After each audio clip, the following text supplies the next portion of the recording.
Yoshligimizda jismoniy tarbiyada futbol o'ynagan paytimizda eslasam, Ashetni o'zini bitta nohaqlik haqida kino qilib qo'ysa bo'lar ekan deb o'ylayman-da. Yomon, nohaq, muttaham bo'lganmizda to'g'risi. Mana shu haligi futbol o'ynashdan oldin tanlash boshlanadi. Ikkita sardor bo'ladi. Bitta eng yaxshi o'ynaydigani, ikkinchisi o'zini eng yaxshi o'ynaydigan bilan bir xil o'ynayman deb o'ylaydigan sinfchi shepi bo'ladi. Boshlandi.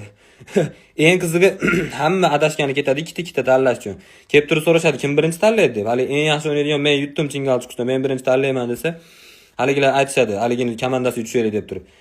Ronaldomi, Messimi deb ko'rsatib beradi-yu pastga.